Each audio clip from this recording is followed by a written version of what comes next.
Continuamos así en este ciclo sobre la vida eterna. Hoy es el 10º programa en el que trato esto que se llama Creo en la vida eterna.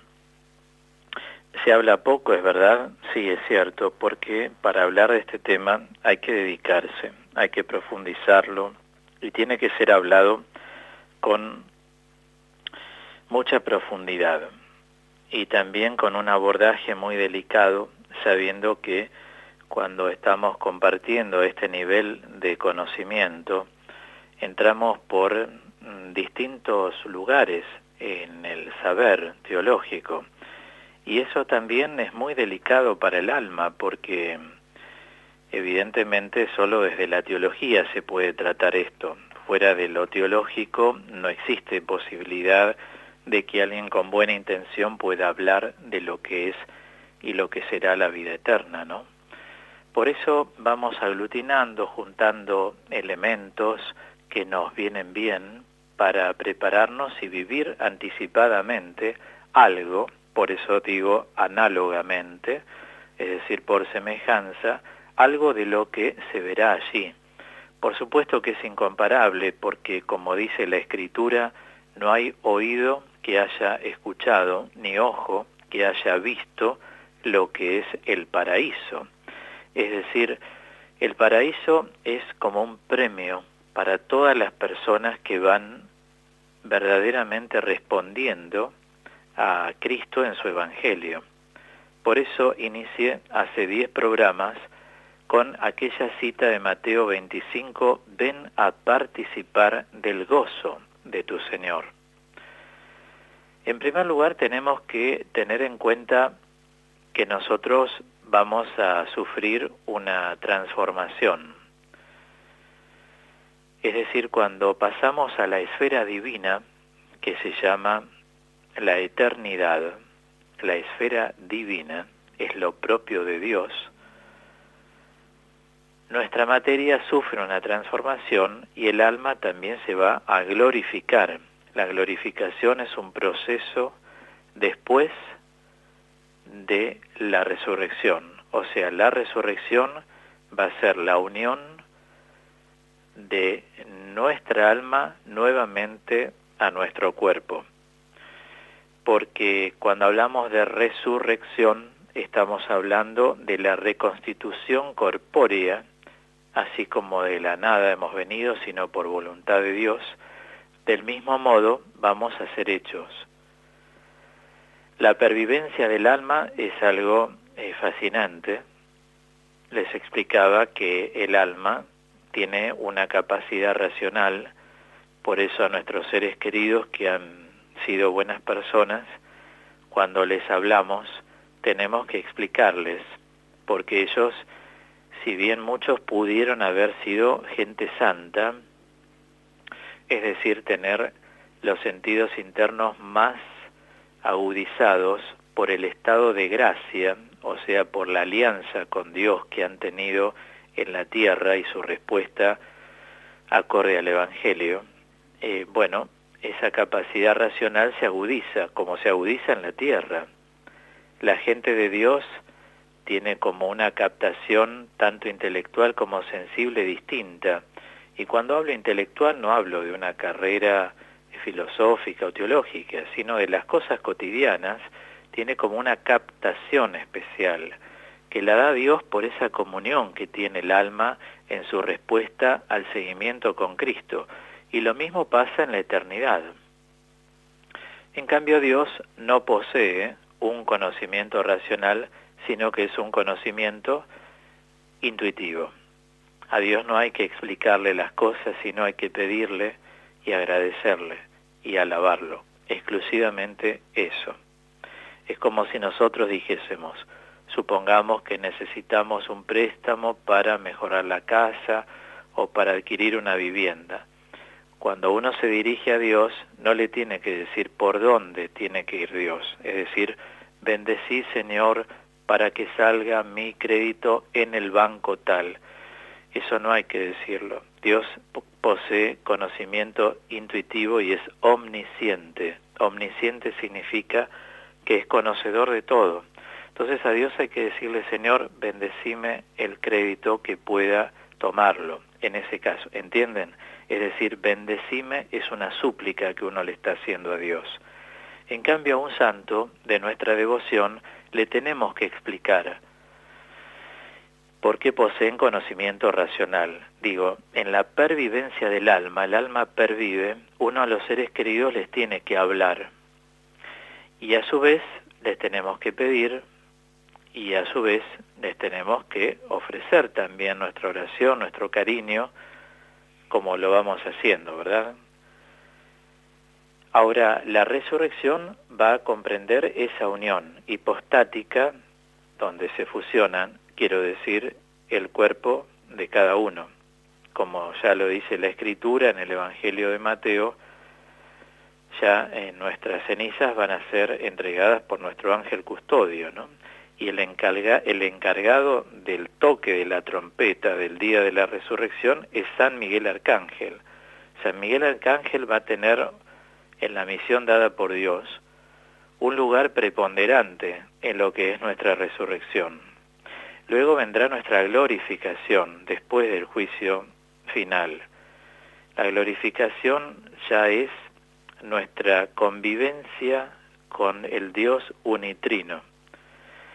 Y todo esto sucederá en la medida en que nosotros entremos en esa bienaventuranza celestial, así la llamé, que es la que aduce Mateo 5:8, es decir, bienaventurados los puros de corazón. Puros es lo mismo que decir limpios.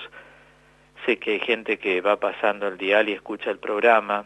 Puros no es hablar de una pureza angelical, porque Dios es el más coherente que existe. Entonces, si una persona puede ser coherente, no se puede comparar con Dios.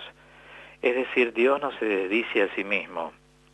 La pureza de corazón siempre es entendida y debe ser entendida en términos de humanidad, con nuestras falencias, nuestros vacíos, nuestras debilidades, nuestras oscuridades. Pero el alma buscadora, a Dios no se le escapa eso, como nada se le escapa. Dios ve la intención que tenemos nosotros de su búsqueda, de glorificarlo, de seguirlo, de tratar de poder hacer carne, o sea, encarnar el Evangelio, cada uno en su iglesia doméstica, es decir, allí donde Dios le permite ser iglesia, en la casa, con los amigos, con la familia, con los vecinos, cada uno en su vocación específica según haya recibido de Dios. Entonces los limpios de corazón no son algunas personas contadas con los dedos de las manos, sino que son las personas que verdaderamente van direccionando su vida hacia el Evangelio de Cristo. Uno direcciona cuando responde, y uno responde cuando lleva a cabo lo que nos enseña Jesús. Les decía en el último programa que siempre tenemos que separar dos tipos de visión. Una visión es la de Dios, porque lo veremos facialmente, así nos lo revela la Escritura, pero también veremos las cosas de Dios. Nosotros hasta ahora nos dedicamos a hablar de la visión facial de Dios. Hoy quiero presentarles la visión de las criaturas en Dios. Con esto quiero decirles que los bienaventurados, es decir, las personas que han ordenado su vida en función de Dios, siempre dentro de la experiencia de los límites propios de todo ser humano, y nadie se compare con nadie porque cada uno es uno en Dios, uno en Dios. Habrá gente que me está escuchando y dirá, ¿cómo hago yo para ordenar mi vida a esta altura? Con lo que me pasó, lo que hice, miren que Dios, cada vez que llega a nosotros con un mensaje, nos está hablando a nosotros, no a los otros. O sea que este mensaje es para hoy, para el hoy de nuestra vida. No importa lo que hayamos sido en el pasado. Dios es un eterno presente continuo, no pasado continuo, presente continuo. Entonces Dios nos está hablando a nosotros y no a los otros, comprendemos esto, ¿no? ¿Qué quiero decir? Que nadie de los que está escuchando el programa se sienta como afuera. Y yo a esta altura, a mi edad, ¿qué voy a hacer? No lo piense así, porque Dios se está revelando hoy. Quiere decir que a partir de hoy quiere eso para la vida de todos nosotros, que por gracia de Dios nos está llegando. Cada uno vea cómo va maniobrando su vida, porque uno tiene sus costumbres, sus formas, pero también el amor de Dios es una fuerza que nos interpela, es decir, nos provoca permanentemente hacia hacer opciones por Él. Muchas veces he dicho a distintas personas que los mayores nos dan ejemplo de la perseverancia, la tenacidad, de que realmente se puede llegar a Dios. Cómo van, la perseverancia que tienen en la oración, en la práctica del bien. Los que venimos atrás en la edad, tenemos que seguir ese ejemplo, porque son realmente modelos. Entonces digo, cualquier persona que está escuchando, sepa que puede. Y si uno dice, bueno, a esta altura me voy a acercar a Dios, sí, a esta altura, ¿por qué no? Si Dios te está mandando este mensaje ahora. Por eso digo, Dios nos habla a nosotros y no a los otros. Entonces, todos los que estamos en esto, o sea, los que estamos caminando conforme al Evangelio, los que estamos en el camino, bíblicamente hablando, no vemos solamente la perfección infinita como tal, sino que también se empiezan a percibir los modos finitos en que ella, es decir, esta esencia divina, se va comunicando a las criaturas, a los seres que Dios saque de la nada y configure, en la medida que le plazca, ¿no?, a su perfección. Quiero decir que los justos en el cielo, viendo a Dios, ven simultáneamente en Dios a sus criaturas, las cuales cada una a su modo propio. La perfección divina, como tal, es el objeto primario de la visión beatífica. Y estando uno, hoy por hoy, sin haber pasado por la resurrección, es imposible soportar lo que es un éxtasis, es decir, estar fuera de sí y en Dios. Por eso me viene a la mente ya, mientras voy hablando, varias veces San Francisco de Asís. A él le ha pasado caminar en la campiña, ahí en Asís, de pronto escuchar cantar a los ángeles, y fue tan fuerte que cayó desplomado, se desmayó. No podía escuchar, los sentimientos, las emociones, en una palabra, la capacidad afectiva de una persona, estando en la tierra, no habiendo pasado por el proceso de la resurrección, no está capacitada como para soportar eso. Cada uno piense cuando va a un casamiento o a la iglesia y escucha el Ave María. Tomo eso porque lo escuché tantas veces que digo, no es solo a una persona, le pasa a muchísimas personas.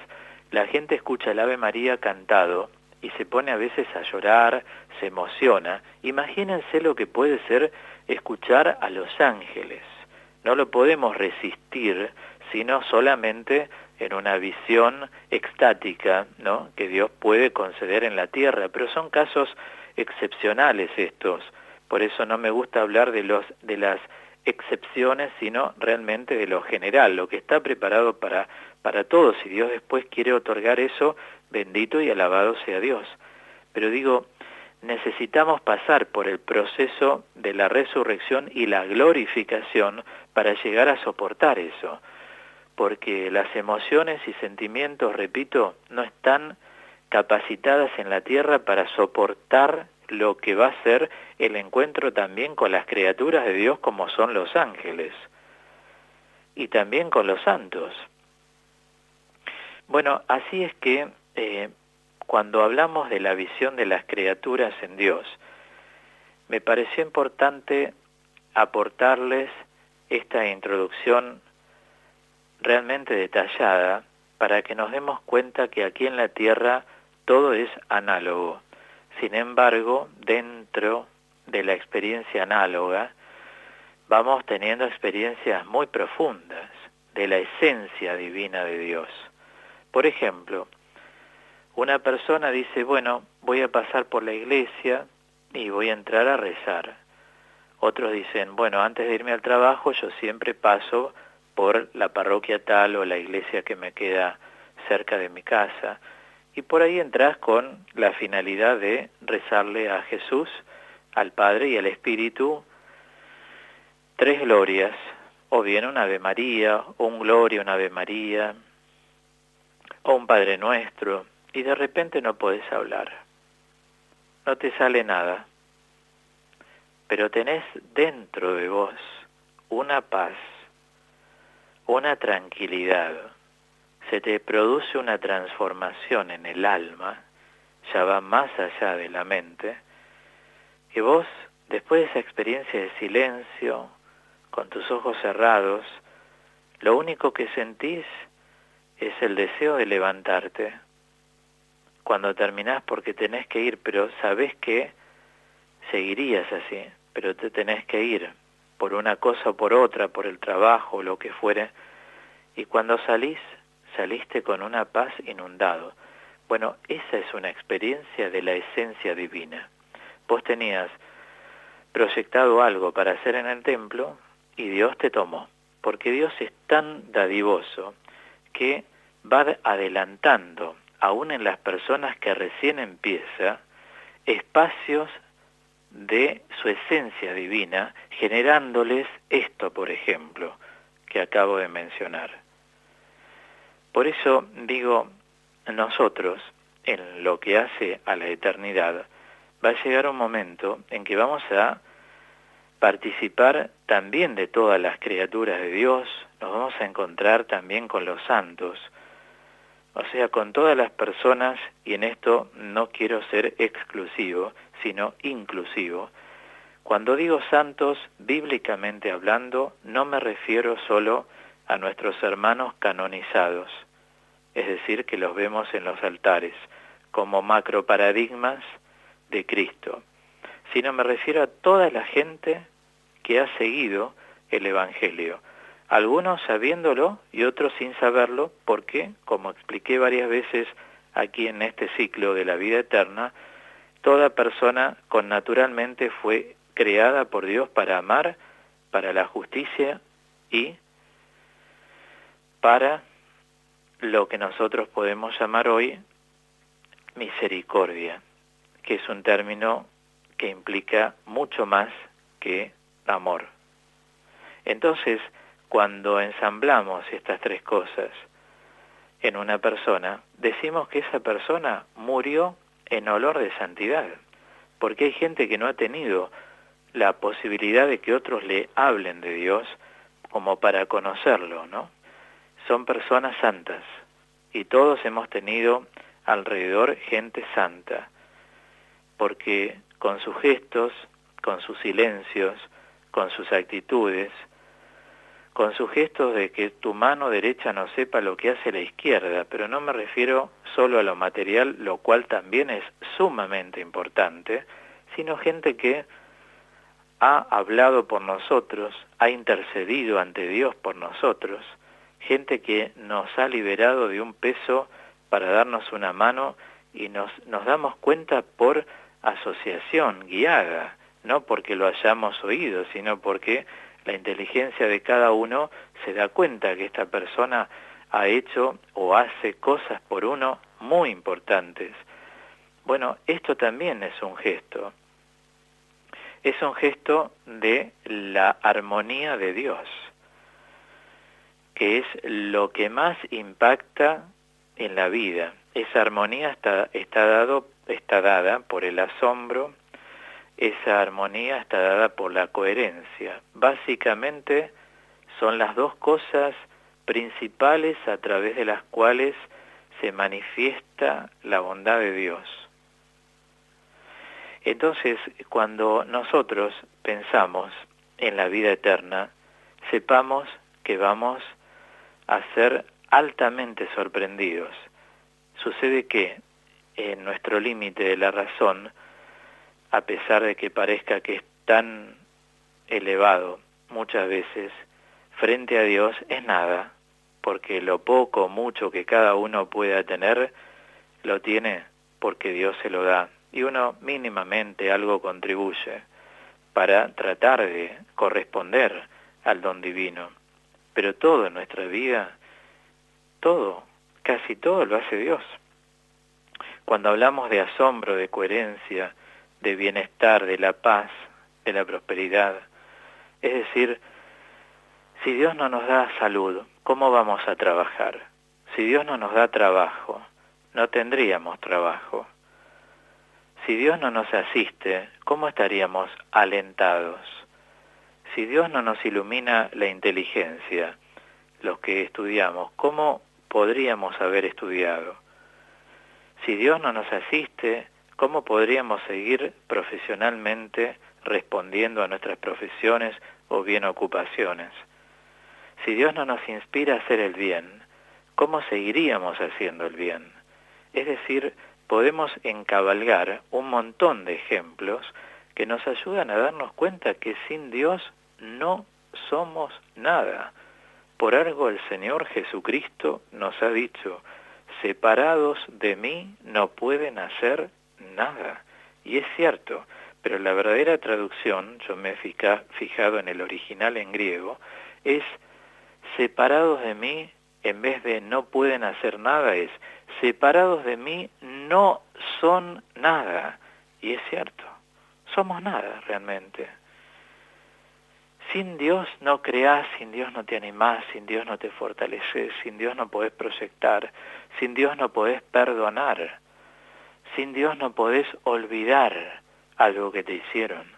Todo es intervención divina, claro, porque Él es el autor, creador y dueño, lógicamente.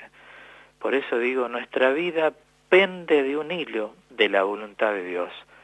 Los hombres realizan todo, parece que van a tener todo, y de repente, clic, se les para el corazón, chau, a otra cosa. Infarto cerebral hasta que cierra, es un humito, cuando se disuelve el cerebro, yo lo he visto por un video de un amigo neurocirujano, se autoconsume el cerebro, como un humito. Es decir, si no es Dios, por más que nosotros nos creamos que tenemos esto o lo otro, no tenemos nada.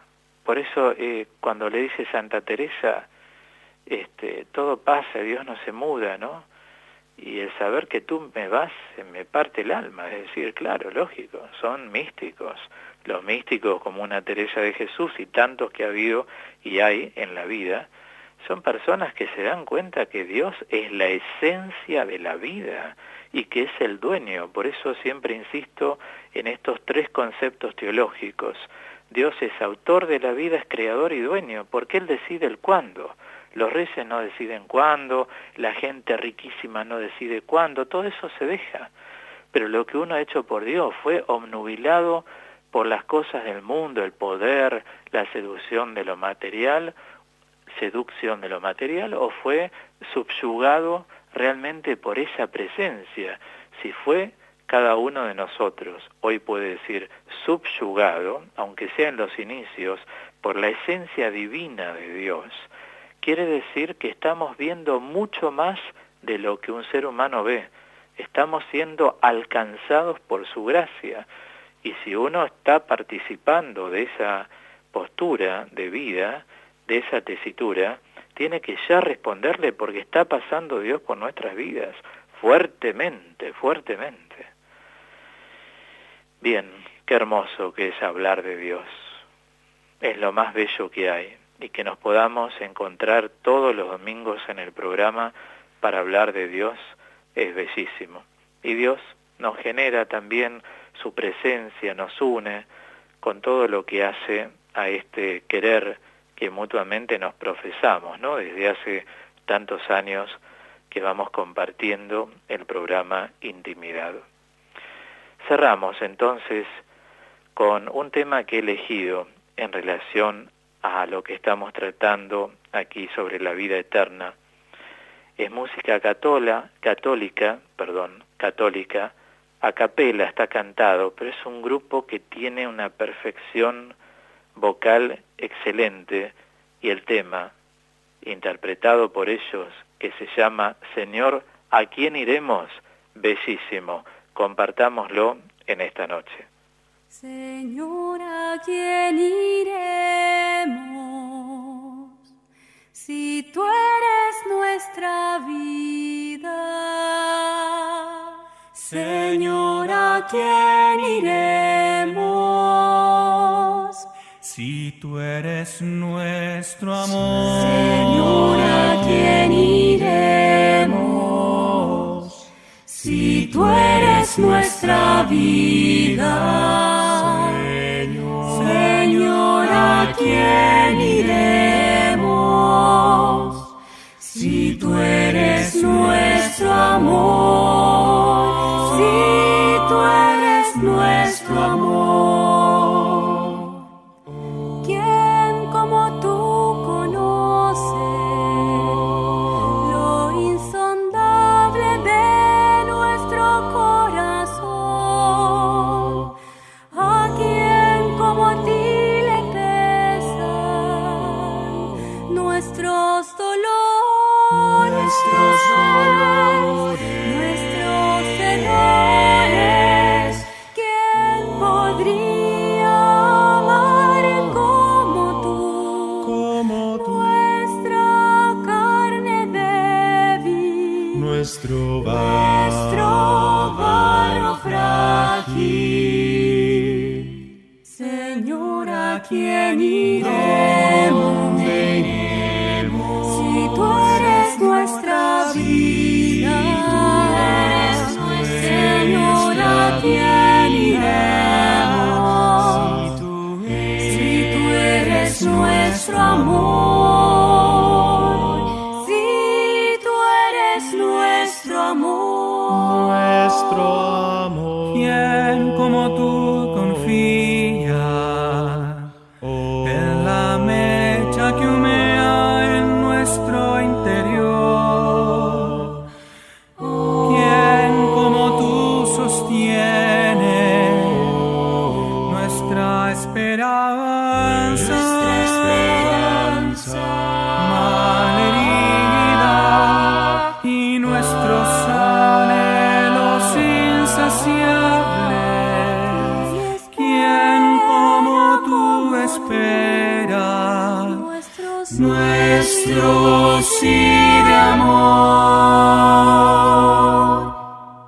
Señor, ¿a quién iremos? Si tú eres nuestra vida. Señor, ¿a quién iremos?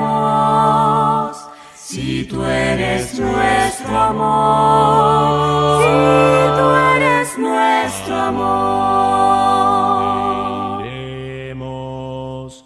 Si eres la vida y amor, adoramos.